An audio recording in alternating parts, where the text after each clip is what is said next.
Alright, we go for the next chapter. Aiden blinks at the woman, his eyes wide and large. His entire body has gone frozen. That's you, right? Yeah, it's hard to forget that face, she laughs shrilly. Aiden flinches, finally moving his body. I'm not liking this interaction at all. It's clear Aiden's got some history with this person, and it's not good. Wow, how long has it been? Like, nearly a decade? She questions. You never returned, dear. What's up with that? She then scoffs. Yo, lady. I don't even care if you knew him in your past life. Give me my ice cream cone before it melts and disappears from this mortal plane. Cinna steps in. Right, of course. Here's your ice cream, she says, shaking her head at herself. She hands over the ice cream cone to Cinna, who accepts it like it's his holy grail, the best loot in the world. Alright, free food, he cheers. Leave it to Cinna to defuse an awkward situation. Aiden has taken the opportunity to shrink into the background again as to not be noticed by the woman. The woman doesn't seem to push it any further and takes our orders. I ordered some fries and a snack while Cinna finishes up his free ice cream. We sit down to eat our food, with Aiden being quiet the entire time. Don't scarf it down, you'll get a stomachache, Mero warns Cinna. Oh? Are you jealous of all this tongue action? Cinna dramatically starts licking his ice cream.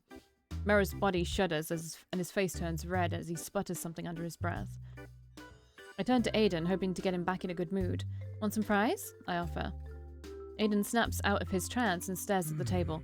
Oh, sure, he shrugs, taking one piece of fry and nibbling on it, uninterested.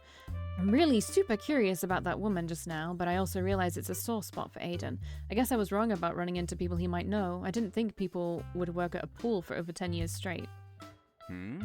Say, does this pool got any more fish we can find? Cinna asks Aiden. Aiden shakes his head. There's just one, Nico. Huh? Do you really want more? Asks Mero, quirking an eyebrow at his friend. I mean, I wouldn't say no, Cinna grins. It's only one ice cream per person, Aiden explains. At least that's how it used to be. You worked here before, right? Mero looks at him. Did you work with that lady? Mero asks the question I wanted to. He doesn't seem to realize Aiden wanted to avoid the topic. Aiden's eyes shift downwards. He drawls out. Just a co-worker. Rather rude for a co-worker, Mero states with a pout. Aiden exhales air through his nose to show his agreement. Yeah, a little. I know, right? She was babbling with you when she should have been serving me. Cinna jumps in. Not everyone exists to serve you. I point a fry at him before eating it. That is literally their job, he scoffs. To serve customers. Technically, you weren't really buying anything, so you're not a customer, Mero responds. Everyone should be thanking the stars with how lucky they are that I grace their eyes with my presence. You could definitely play the first prince, Aiden chuckles quietly. First prince? Cinna asks, curious. Oh, you're talking about Sub-Legends, right? I ask. Weren't you gonna cosplay from that anime? Asks Mero. Oh yes, I'll be cosplaying Neri. Aiden will be doing Ruko. I have no idea what the fuck you're talking about, but if that dude is anything like me, he'll be the best character in the show, Cinna boasts. You're exactly like him, Aiden snorts. So, the best character, right? Definitely not my type, I say, laughing. Are you saying I'm not your type? Cinna asks, feigning hurt. That's precisely what I'm saying. Aiden manages to conjure up a small smile in response to that. Cinna crosses his arms with a huff. I mean, it makes sense. We're both very similar, he admits. Then he tilts his head towards Mero. Well, I'm your type still, right, Mero? What? Mero stutters, starting to blush. Maybe I should give the show a watch, Cinna shrugs, if it's got me in it. You should, it's good. Season 3 will release next year, I say excitedly. Aiden and I will be cosplaying the characters from it in ClanaCon. I almost wanted to cosplay too, says Mero with a small laugh. Why didn't you? I ask, curious why he didn't. I'd have helped him if he approached me. Mero shrugs. Feels daunting. Yes, it does, Aiden sighs in agreement. Then why did you decide to cosplay anyway? He asks. Aiden's eyes wander over to me. She seems excited about it. Mero nods in understanding. Vanan does have this way of roping you into things. Hey now, I start with a pout. Did you make a blood pact with her? Cinna jokes. Aiden chuckles in response. No, it's still my choice. It's new, I guess. An experience. I've never tried it before, granted. I've never been to a con before. Me neither. We can be newbies together, Cinna laughs. I've been to a small con before, but it wasn't as big as ClanaCon. It was closer to where I live, Mero explains. If you've got any questions, I can answer them all. I'm a con veteran, I boast. And a great cosplayer, I add. We've all seen your work. We know you strut your stuff, Cinna says with a friendly scoff. It's my bread and butter, I say, chuckling. And besides, Aiden is going to look so good in his outfit. We'll be matching. Huh, Neri and Ruko are kind of in a relationship, right? Mero asks, thinking hard whether he remembers it right. It's never been explicitly confirmed, I say, grumbling. They're my favorite ship after all. The end of season 2 was vague, Aiden agrees. I definitely think there'll be an item in season 3, I say hopefully. Senna rolls his eyes. Shippers, I really don't get the point. Just give me some action. Romantic action still counts, I object. What, like hentai? What? Senna raises his eyebrows. Aiden laughs nervously and Mero awkwardly looks away. Well, the show doesn't have any sexually explicit content, I explain. Damn, get my hopes up, why don't you? Senna sighs. What are you saying? You wish it had hentai? Mero guffaws. Hell yeah, why the fuck not? At least he's honest, Aiden interjects with a small laugh. You're the exact type anime makes fan service for, I say, thinking back on all the fan service anime has clearly... Yeah, okay, this sentence doesn't make sense. I say, thinking back on all the fan service anime that has clearly been aimed at men. I say... Yeah, that sentence. Oh, it's fucking me up. I could do without it, Senna shrugs. Too many boob grabs. Agreed, I say, nodding. The actual sex? Don't mind if I do. No one asked if you wanted it in the first place, Mero chimes in. You just did, Senna exclaims. I take it back, Mero raises his voice. I look over at Aiden, my lips curling into a smirk. So Aiden, do you also watch hentai? He snaps his eyes to me in an instant. While Senna and Mero are arguing amongst themselves, Aiden grows a slight blush on his cheeks in response to my question. Can't say I have, he answers honestly. A connoisseur of hentai, huh? I muse. I wouldn't say I'm a fanatic, he rebukes. Perhaps real porn is your fancy? Still blushing, I see. So easy to tease. Now don't make me not like him. He takes in a breath to speak. I do have a certain... Guys, let's go swim. I'm bored, Senna exclaims loudly, interrupting Aiden. Mero and Senna get up from their chairs, ready to swim again. There's a pool with a wave in the back. It starts every 10 minutes, says Aiden. That sounds like fun, I say excitedly.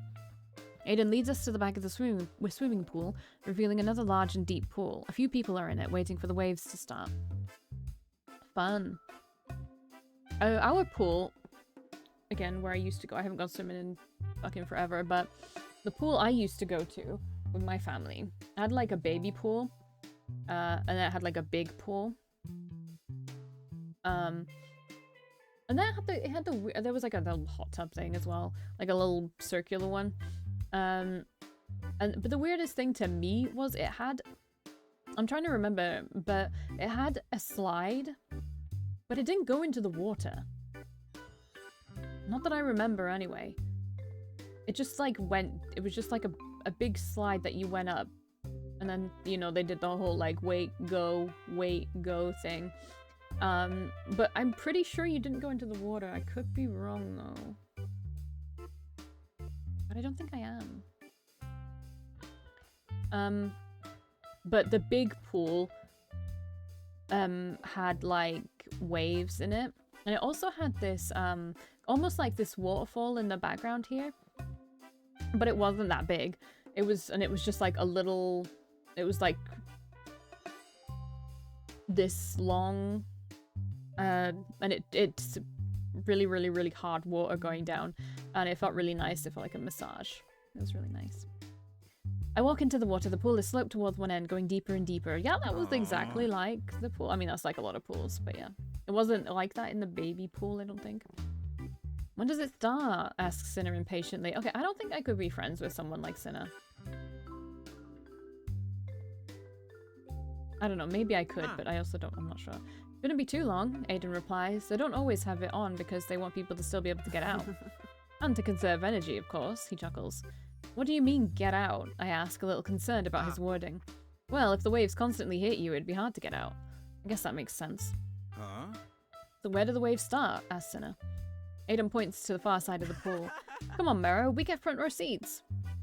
Senna runs away, splashing water around until he's in the deep end, with Mero following after him. Yeah, it did start from the deep end as well. Are you a good swimmer? Aiden asks. Before I can answer, I hear the sound of a generator turning on and the first wave flows towards us. Everyone bobs up and down the small wave. That wasn't too bad, I say. And I wouldn't say I'm particularly good at it, as I answer his previous question.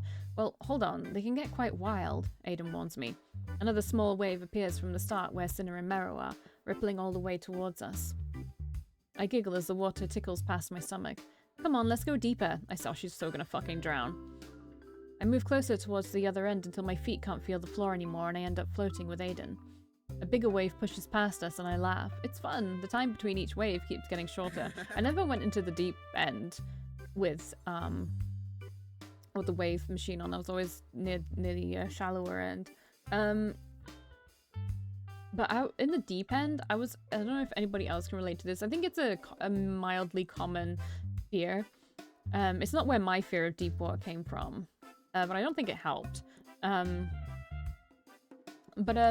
There's like a grate thing at the bottom, in the wall, right at the deep end. I always thought there would be a shark behind it. I don't know why. I would just convinced that there would be a shark behind the grate thing. I don't know why. I don't know why that even appeared in my brain. Oh, here comes the big one. I throw my hands up in the air to ride the wave. The wave pushes me up and I want to laugh, but end up swallowing a bunch of water. I cough as the taste of chlorine wells up in my mouth. I didn't expect that. You okay? Asks Aiden, looking concerned. In the back, I see Murrah and Cinna ride another wave, an even bigger one, and they're having a blast. I shake my head, wiping at my mouth. Yeah, totally, just swallowed a bit of water. I'm prepared for the next wave and swim along it, having fun. This time, everything goes smoothly. Catch Aiden's eye and grin at him. Oh. But the next wave catches me off guard. It hits heavier and submerges me. I come up for air and already the next wave washes over me, leaving me unable to take in the gulp of air I need. More water enters my mouth and nostrils. The smell of chlorine is nauseating. Panic settles in my stomach as the wave pushes me under the water again and I'm desperate to come up for air. I inhale a lot of water and at this point I'm flailing in the water, unable to keep myself adrift. I need air. And then a pair of hands hook underneath my armpits and lift me up high out of the water. I've got you. My reflexes make me cough uncontrollably as fresh air finally hits my lungs. Aiden pulls me back away from the waves until my feet make contact with the floor again and I'm able to stand on my own. He gently rubs my back as I still cough every now and then. The waves here aren't strong enough to pull me under, so I'm safe. Don't fight it, cough as much as you want, Aiden tells me. He doesn't need to tell me twice, my body won't allow me to do anything else. Eventually, the coughing subsides and I'm able to take a normal breath. Are you alright now? He asks, his eyebrows furrowed in worry. That was scary, I say, exhausted. We move out of the pool entirely so I can rest on the sidelines. The waves can be overwhelming at times. It's just bad luck you kept getting pushed under. I look at him, seeing this whole new competent side of him and feeling gratitude well up. Thanks for pulling me out. Aiden bashfully looks away. It's my job to notice. I mean, it was my job. I just want to keep you safe. I'm glad you could tell it wasn't going so well for me. Honestly, in all that panic, I didn't think anyone could tell I was having trouble. I couldn't scream for help as my lungs were filling up with water. People who drown, they are eerily silent, says Aiden, his eyes downcast. When I was there, acting as a lifeguard, you learn quick that it's the people who don't scream that need help. That's really damn morbid. I rub my arm, shivering slightly. I didn't think a fun time in the wave pool could make me, well, nearly drown. Don't be too hard on yourself, says Aiden, giving me a comforting smile. I had to rescue people often from the wave pool. It's easy to get splashed by a lot of water and not get enough air. I muster up a small smile. I close my eyes and lean my head against his chest. Aiden tenses up in response, but lets me rest. It's okay, I've got you, he says as he strokes the back of my head. It's very comforting and I can feel my heartbeat finally starting to slow down. After a while, I pull myself away from Aiden, who gives me a small small smile. I hope Cinna and Murrah are having a good time, I say, looking back at the wave pool. I see them bob up and down in the pool, laughing. It seems they're doing fine. Seems like it, Aiden chuckles. Want to go swim in the regular pool? He asks, pointing at the pool we first swam in. Yes, I say, nodding. We both go back to safer waters and I swim and play with Aiden for a while. I feel myself grow calmer and get back into high spirits. The event with the wave pool was scary for sure, but I'm happy Aiden was there with me. Happy that he looked out for me and pulled me out when necessary. It seems silly, I'm just at a public pool, but my body definitely went into panic mode. My sense of appreciation for Aiden grows and I see him in a different light. There's always been this impression of Aiden being very squirrely, easily frightened, and would run off at the nearest sight of conflict. But he didn't. He knew exactly what to do and made me feel safe. I liked that. I really liked that. Eventually, my mind wanders back to that woman from before at the kiosk. Say, Aiden, that woman from before, did you know her really well? Aiden swims closer to me and lets out a small sigh. Not really. We were both teenagers working here as our part-time job. She mainly cleaned, whereas I was the lifeguard. Surprised to find out she still works here? That's why I didn't want to come. Why? Did you hate each other? Aiden shakes his head. I wouldn't say that, but once my vitiligo started spreading, I would hear them make comments about it behind my back. She said something about poison eating away at my face or something of that nature. Those comments really got to me, and I eventually quit my job, he explains. That's really sad. I'm sorry they said those things, I say. Don't be. It was almost 10 years ago. Yes, and you didn't swim in all that time. That's unfortunate. Aiden looks around, inspecting the large building with its many different pools. It's funny, I've been anxious about returning here all this time, but with you here, it doesn't feel too bad after all. Thanks for making me feel normal. He gives me a lopsided grin. Oh, Sinner and Marrow too. I grin at him in return. Oh, I don't know about normal, I drawl out. You've still got your odd quirks, like wearing maid outfits. Aiden acts offended. You asked me to. I giggle and splash some water at him. Do you always do whatever I tell you to? Aiden scoffs before moving closer to me, the gap between us small. He narrows his eyes. Yes, goddess. My heart clenches in response. Good, I respond. Then an idea forms in my head. Perhaps instead of dressing you up, I'll have to undress you this time. I'll have you undress this time. That makes him more alert. But before I can flirt with him further, Sinner and Marrow finally join us. Guys, Sinner's got stomach cramps, says Marrow solemnly. I don't think that ice cream enjoyed sitting around in the wave pool, Sinner burps. Do you need to sit down and rest? I ask. I need to lock myself in a bathroom, Sinner half jokes. I'm gonna get him back to the hotel. Is that okay with you? Marrow asks us. Well, if Sinner is not feeling good, I'm not gonna keep him here. Completely, I reply. Go to your room and rest. We don't want you puking at the con. I'll be sure to aim at your cosplay if I do, he says sarcastically. But then he covers his stomach with his hand and groans. Sorry to leave you. We'd have hung out some more. We'll see you tomorrow, okay? Marrow looks at us apologetically. No problem. Take care of Sinner, says Aiden. The two say their goodbyes and saunter off on their way to the locker rooms and getting changed. Then hopefully they make it back to their hotel. I'm a little bummed they had to go early. Cheer up, you still got me, Aiden jokes. I give him a wry smile. Yes, of course. Let's go to that cave again. Oh, now we can go, like, be perverts without worrying that our friends are here. Like, it's guilt-free pervertedness.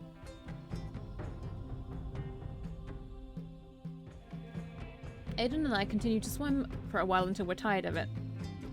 Mira sent me a message saying he and Sinner arrived at the hotel and are ordering takeout. As Aiden and I make our way over to the public showers, I notice there are family stalls with more privacy. Oh, here we go. My eyes land on Aiden, who is carrying out towels, and then back on the stall. A perverted idea crops up in my mind. I never did finish what I started back in the cafe, and he deserves a reward for what he did today. I walk around Aiden and push the palm of my hands on his back, giving him a slight push in the right direction. Hey, what gives? He asks. That way, I say, steering him towards the family shower stall. Sure, he says, not quite getting what I'm going for. When he opens up the door, I go inside with him. Aiden turns to me with his eyebrows raised. You coming with me? I did say this time around I'd be undressing you. I lock the door behind us. Aiden gulps and flushes red at my remark. Oh my god, thank god that music is gone. Oh, okay. We'll keep going. This is not a... Nope. I did not mean to click that one. He is 25. I guess he's not lying. I'm just really confused by that age, I guess. But she was like, you can only go and get your STD... Are we on 19? Oh, there's gonna be a CG. It was like, you can only get your STDs checked for free if you're under 25. Or if you're 25 and under. And she's still 25 then, because that means... I'm just confused. I'm just confused, okay. Nope. We may have to go real quick. I throw our bags at the small bench in the corner. On the opposite end of the stall is a shower head. It's definitely roomy enough for two people to move about. Not that Aiden is moving about. He's huddled in a corner, looking at me with large eyes. So, what, he stammers, his face flushing red. I step closer to him and press my index finger against his naked chest. I flutter up my eyes at him, unable to contain my smirk. You're always saying I'm making you dress up, so why not do the opposite? Aiden averts his eyes and his chest heaves up and down as his heart rate speeds up. Good, I like seeing I have an effect on him. I slowly drag my finger down his chest, trailing it down to his stomach. Aiden releases a tiny squeal and his body twitches. Right, ticklish, I say, feeling all the more empowered to go on. I press all my fingertips against his stomach and he sucks in a breath. His skin is quite smooth and soft to the touch. It's making me want to touch him more. I reach the waistband of his swimming trunks and Aiden backs up against the wall, nearly knocking his head against the shower head. We should undress and get clean, no? I swipe my fingers across the fabric. Aiden gulps and squeezes his eyes shut. Yes, he mumbles, nodding his head. I've got shampoo and soap in my bag. I'll clean you. It's not a question or a request. I hook my fingers under the waistband and pull it down his hips. Uh-oh. Except the large bump under the fabric prevents it from sliding down further. We might have to go because... well, not right now. I look up at Aiden, who immediately turns away from me, his cheeks reddening. Oh, bye.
Okay.